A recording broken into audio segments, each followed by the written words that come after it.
እንግዲህ ለመቶ ቀን እስቲ እናባዛ 30 ግራም ሲባዛ በመቶ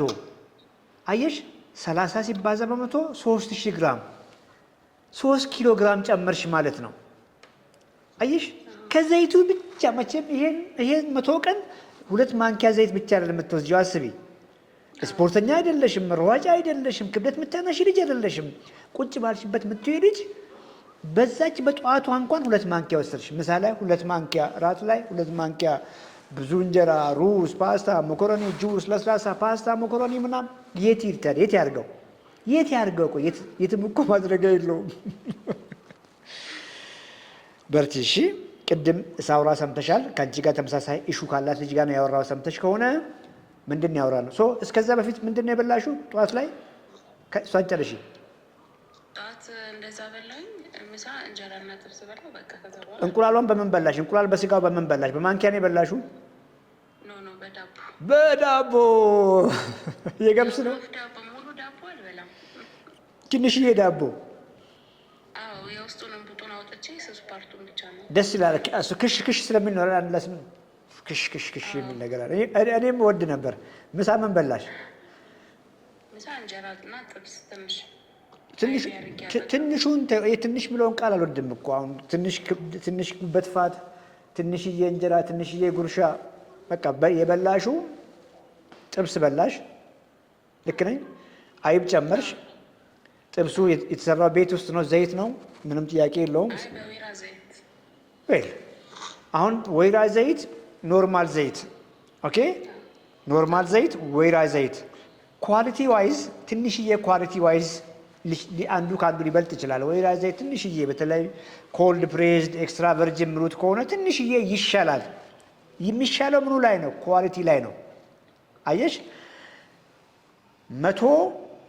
ኤምኤል የወይራ ዘይትና 100 ኤምኤል ኖርማል ዘይት ብትመገቢ ሁለቱም እኩል በካሎሪ ነው ካሎሪ ብሎን ቃል አልወድም እኩል ነገር ነው ሰውነትሽ ላይ የሚፈጥሩት ምን ያክል ማንኪያ ተጠቀምሽ ወይራውን ሁለት 47 ኪሎ ሲደመር 4 ማንኪያ በእንጀራ ነው የበላሽ ስንት ቁርጥ እንጀራ በላሽ ግማሽ እንጀራ በላሽ አሁንም ራት ትበያለሽ ራትም ትበያለሽ ምንም ጥያቄ የለውም አጥቢ ነሽ አዎ ራት በላለሁ እና የምንድነው የማር በጥብጬ በኋላ ጠጣለሁ ዋው በቃ እኮ ቲፒካል እኮ ማደለቢያ ግብአቶች በሙሉ አንቺ ቤት ነው የሞሉት እንደው ማሩንስ ለምንድን ነው የምትጠጪው ስለሱ ደግሞ ንገሪኝ ደስ ስለሚል ነው ደስ ይላል ብዙ ወተት የሚወጣል ብለሽ ነው አይደል ደስ ስለሚል ሳይሆን እኔ የጡት ወተቴ ብዙም አይደለም የጡት ምርት አይገናኝም አልኩሽ የጡት ወተትሽ ከፍ እንዲል ይኸውልሽ ስለ ብዛት እያወራን ከሆነ በደንብ ሃይድሬት አድርጊ ሃይድሬት ማለት በደንብ ፈሳሽ ወተጂ ነው እያልኩሽ ያለሁት ያን ካሰብሽ ውሃ በሎሚ አድርገሽ እኮ ብዙ ይጠጣልሻል አይሽ አሁን ፈሳሽ ስንጠጣ ብዙ ወተት እንደሚመጣ ኮመን ሴንስ እናቶቻችን አላቸው አንቺም አለሽ የጠጣሹ ማር